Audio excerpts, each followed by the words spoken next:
What's going on, everyone? This is AshleyShuler, your business system strategist. And guess what? We're back with episode 4 of Conversations with Ask Ash. This is the preseason. We're not even into season 1 yet. Today's topic, we're talking about recipes today, guys. So I'm switching it up with you guys today. I hope you don't mind. Let's chat it up about your favorite recipes. Let's take it all the way back. What were your favorite recipes that your mom, dad, sister, aunt, grandmother, grandfather, what did they cook? Like, let's start there, okay? Because I have fond memories of being in the kitchen with my grandmother. We were whipping it up, dishes everywhere, making sweet potato pies. Like, it was the last thing that we knew how to do on earth. It was wonderful and fantastic.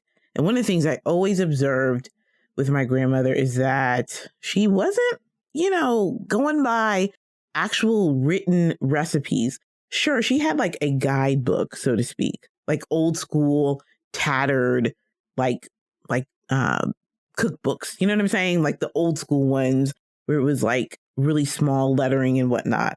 So one of the big things is that when she was cooking is that she would have like a dash of this and a dash of that. And I'm like, how, Sway? How are you remembering all this? I just don't have the type of memory, right? I was all about the final product anyway. You know what I'm saying? Let's go with our German chocolate cake.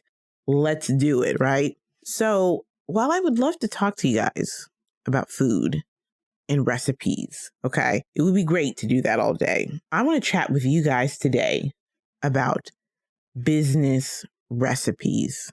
Ooh, oh yeah. We're talking about how you cook stuff up in your business, aka standard operating procedures. Oh yeah. Okay. So for those that don't know, SOPs are written steps. They're usually routine in nature and gives you a complete picture of how a process should be completed from start to finish. That's what an SOP is. I call them business recipes. Why? Because very similar to what we were talking about in the cooking example, you have to follow the recipe if you want to achieve your desired results. So we're going to break this down so that we're not lost and we're not talking about eggs and flowers and I'm equating it to like a social media tool so you won't get confused, right? All right, so let's talk about the type of business recipes that you should have in your business. Let's check it out. Number 1 is communication. Having a communication SOP or business recipe for you and your team, for you and your client. That's 1. How about a business recipe for the client engagement experience, meaning your client onboarding and client offboarding? So let's talk about the steps that a client would take when you're onboarding them, getting the proposal, the contract, the invoice. Do you have all of those steps outlined? Accounting and finance. Do you have routines and steps and processes? Reconciling bills and whatnot. Okay. Podcast recording. What I'm doing right now. I actually do have an SOP for that because I've never done this before. So I need something that I could follow. So social media and graphic design, your process for creating content, so to speak, video editing and production.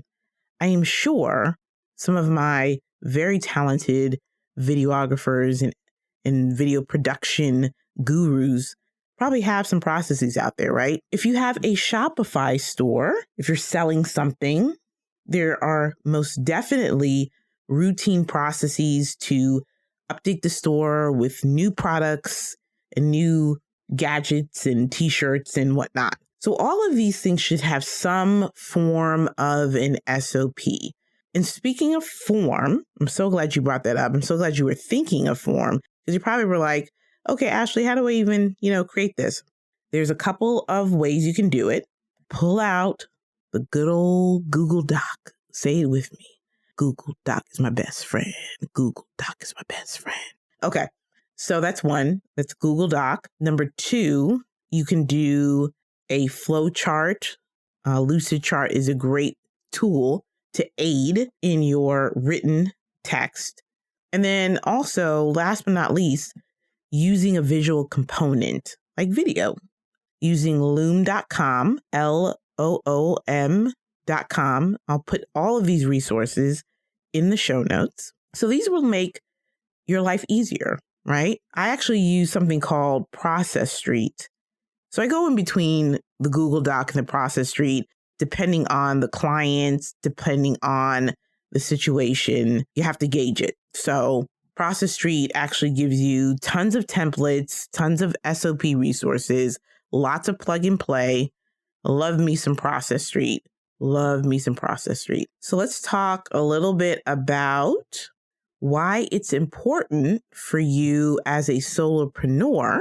And we'll get to the CEOs and the teams in a minute. But let's talk about like why this is important for you. Like, why would you want to have an SOP? Why would you want to have business recipes? And you're probably thinking to yourself, who has time for that, really? I'm trying to run a business, right? And make my goals. But in order to do that, you need to have processes in place, right? Because you'll want to hire, especially if you're a solopreneur.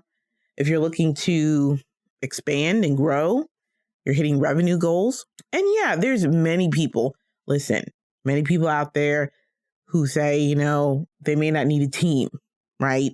And they're doing just fine with hitting their revenue goals. But if you are looking for a person to join your team because you want to offload some of your day-to-day tasks, such as maybe you're doing copywriting and email marketing and social media design and videography and all those things, you'll want to have an SOP so that you can have all the steps written down. And so it'll be great. You know, you'll have something that you can hand over to that person. So this is why business recipes are really important. Okay. So another reason why it's important as a solopreneur to start really building out and writing out these SOPs is it mitigates decision fatigue. So you ever been in a situation, or maybe you're like myself, where you feel like you need like all the information all the time to make the right decision. Okay. And, you know, you just can't, you know, run the life that way. You know what I'm saying? So in this similar situation as a solopreneur, you have to think of yourself as, okay, I need capacity in my brain to be thinking about like bigger decisions, about growth, about all those types of things. So you want to mitigate decision fatigue by having SOPs. So you don't need to be bogging yourself down with minute details when you could have it written down, you could have it automated so that you can go about your business and do your thing. All right. Lastly, it establishes infrastructure in your business. Having these business recipes, it gives structure to your business. That's important. It gives you a legitimate, like, it's kind of like a fortress around your business, right? It makes it strong. That's really important. So those are some of the reasons why you want to have business recipes: for hiring, to mitigate decision fatigue, and you're establishing infrastructure in your business.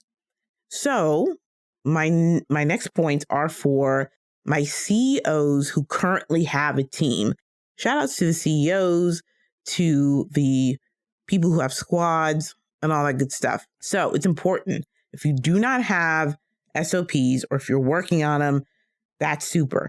But okay, you need to have SOPs in your business. You need to have these business recipes written and down to a science. Okay, why is it important for you as a CEO to have SOPs, especially if you have a team? Because it protects knowledge loss, right? Because life happens, right? And you would love for people to stay around forever and work and grow with you. Depending, it all depends on the type of business model and how you are growing your business, right? So whenever someone leaves a company, they take the knowledge with them. So you as a CEO want to have someone who's going to write down the specific steps and processes of how they got their work done. Now, there are some things where you may not be able to necessarily get everything out because maybe it's a specific style or swag or something that they've done to a particular product. And when I mean style and swag, I'm talking about my graphic designers or my videographers. You can't replicate exactly the talent and how that's pouring out of their process of how they complete their deliverables. But if there were particular things that the videographer or the graphic designer did, such as the way in which they edited a video or the way in which they submitted the final products up the chain to get approval, you'd want that information. Or maybe there were things that they retrieved like pictures, right? Like Unsplash or, assets like that. Maybe there was a specific process they went through to gather that information. And those are really great tools to use and something to write down, because you could have an intern that comes in, you could have a handy dandy 2-pager, and we'll talk about that later about when you write them and how long they should be. But you can have documents that you could hand off to someone and you can train them, which is point number 2 for my CEOs that have teams. Spend less time training on processes in your business that are outlined in the business recipe. Okay? This doesn't mean that you just stop training altogether because your business recipes are in place. Okay? The SOPs are there to complement your training, any training that you do with your team. And lastly, it reduces errors and improves quality control. So this is really important because having a process in place, having it written down is really critical, because when something does go wrong, and we know things do go wrong, you won't have to say to someone, okay, well, how'd you do it?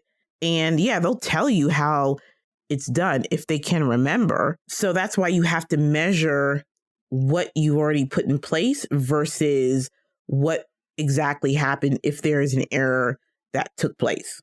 So I hope that makes sense. If not, DM me on Instagram at AshleyShuler_.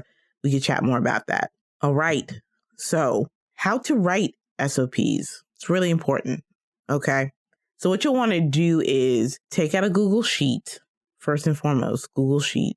You already know how I feel about Google Sheets. Oh, excuse me. Google Docs.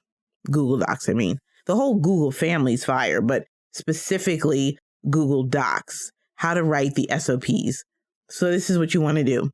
You want to write down all the steps in a single process. Okay? So write down beat by beat, what is your process? So for example, if it's podcasting, maybe the first step is the brainstorm. Then maybe the second step is narrowing down topics. Maybe the third step is outlining talking points. So making sure that you're writing down all the steps in a single process. You'll also want to identify tools. So what types of tools are you using? GarageBand, Squadcast, Audacity. You want to make sure you're writing down the tools, how they work, what their function is. And lastly, you want to identify people that you work with. So who do you work with? Perhaps you send this particular podcast, talking to myself. Perhaps I would send it to a podcast editor, maybe somebody on Fiverr or Upwork. So I want to make sure that I have all of my processes down. And then again, if I'm involving somebody else, I'm also going to want to know how they do their process, right? I want to make sure that I properly understand how they were able to edit and do that type of work. Okay, so that concludes episode 4, business recipes. Wasn't that nice? I felt like we cooked something up really nicely. It came out all fresh and delicious like, right? It was really good. So here's what I'd love for you to do. I'd love for you to share this episode, DM me on Instagram at AshleyShuler_. And please tell me, what did you learn? What was confusing? What do you need clarity on? I'd love, love, love to be able to have a conversation with you about business recipes. Thank you so much for listening. Talk soon. Hey friend, I'm inviting you to the Systems Lab, a weekly hangout for entrepreneurs, mompreneurs, and whomever wants to come to learn why systems and processes are important for your business. I teach and train on all sorts of topics from email marketing, project management, and content creation. Sundays, 6 p.m. EST. I hope to see you then.